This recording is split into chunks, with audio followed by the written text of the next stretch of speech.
নমস্কাৰ আপোনালোকে চাই আছে আৰকে নিউজ।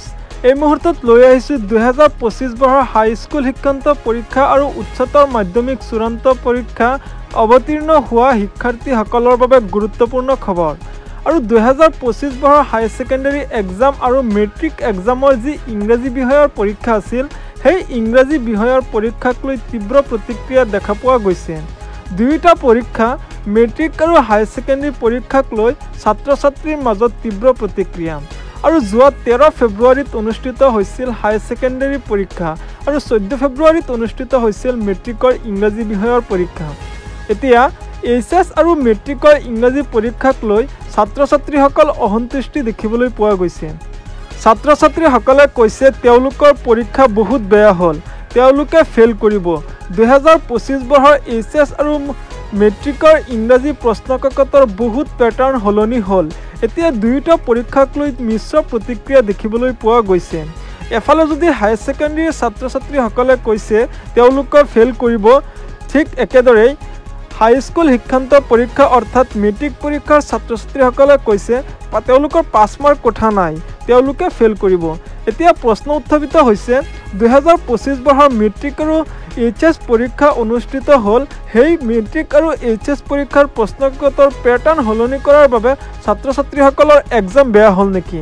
কিয়নো এনেকুৱা ছাত্ৰ আছিল যিয়ে গোটেই চিলেবাছ কমপ্লিট কৰি গৈছিল, তথাপিও এক্সাম বেয়া হ'ল। কাৰণ তেওঁলোকৰ কুৱেশ্যন বুজাত প্ৰব্লেম হৈছিল। তেওঁলোকে কুৱেশ্যনৰ আনচাৰ জানিছিল, কিন্তু কুৱেশ্যনৰ পেটাৰ্ণ সলনি হোৱাৰ বাবে তেওঁলোকে সঠিকভাৱে কুৱেশ্যন আনচাৰ কৰিব পৰা নাছিল। মোৰ লগতে বহুতে এই ধাৰণাটো ব্যক্ত কৰিছিল যে তেওঁলোকৰ কুৱেশ্যন আনচাৰ জানিছিল, কিন্তু কুৱেশ্যনৰ পেটাৰ্ণ চেঞ্জ হোৱাৰ বাবে আনচাৰ কৰিব পৰা নাই। এইসমূহ চৰ্চা চলি থকাৰ মাজতেই আন এটা বিষয়ে প্ৰাধান্য লাভ কৰিছে। মেট্ৰিক আৰু এইচএছ পৰীক্ষাত গ্ৰেছ মাৰ্ক কিমান দিয়া হ'ব? ইতিমধ্যে বহু নিউজ চেনেলত প্ৰকাশ পাইছে গ্ৰেছ মাৰ্কক লৈ, কিন্তু এতিয়ালৈকে সঠিক তথ্য অহা নাই যে বৰ্ডৰ ফালৰ পৰা কিমান গ্ৰেছ মাৰ্ক দিব। গ্ৰেছ মাৰ্কটো কোনো ধৰণৰ নিৰ্দিষ্ট মাৰ্ক নাথাকে যে ইমান মাৰ্ক দিব গ্ৰেছ মাৰ্ক। সেইটো ছাত্ৰ ছাত্ৰীৰ পাৰফৰ্মেঞ্চৰ ওপৰত ভিত্তি কৰি দিয়া হয়। মেট্ৰিক পৰীক্ষাত কিমান গ্ৰেছ মাৰ্ক দিব, হায়াৰ ছেকেণ্ডাৰী পৰীক্ষাত কিমান গ্ৰেছ মাৰ্ক দিব, ইয়াক লৈ প্ৰশ্ন উত্থাপিত হৈছে ছাত্ৰ ছাত্ৰীৰ মাজত। এতিয়া হায়াৰ ছেকেণ্ডাৰী ফাইনেল এক্সামত বেছিকৈ গ্ৰেছ মাৰ্ক দিয়া দেখিবলৈ পোৱা যায়। যদি আমি প্ৰিভিয়াছ ইয়াৰৰ মাৰ্কশ্বিট চাওঁ, তেন্তে 10লৈ গ্ৰেছ মাৰ্ক দিয়াৰ উদাহৰণো আছে, কিন্তু মেট্ৰিক পৰীক্ষাত সিমান গ্ৰেছ মাৰ্ক নিদিয়ে, বেছি হ'লে 5 গ্ৰেছ মাৰ্ক দিয়ে। মুঠতে দুয়োটা পৰীক্ষাক লৈ ছাত্ৰ ছাত্ৰীৰ ব্যাপক চিন্তাত পৰিছে।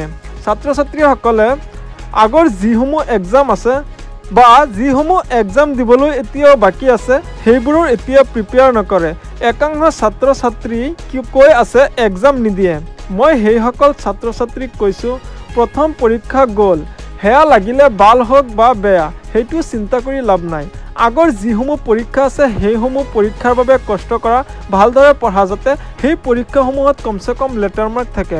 আৰু ইংৰাজী পৰীক্ষা বেয়া হ'লেও গ্ৰেছ মাৰ্ক মিলাই হ'লেও ইংৰাজী পৰীক্ষাত পাছ কৰি যাবা, সেইটো ইমান মাথা মাৰি লাভ নাই। আগৰ যিসমূহ এক্সাম আছে সেইবোৰ ভালদৰে পঢ়ি দিয়া। মই পুনৰবাৰ কৈছোঁ, ইংৰাজী পৰীক্ষাত গ্ৰেছ মাৰ্ক দিবই, গতিকে তোমালোকে ইংৰাজী পৰীক্ষাক লৈ আৰু চিন্তা নকৰিবা আৰু বাকী থকা এক্সামসমূহ ভালদৰে পঢ়ি দিয়া।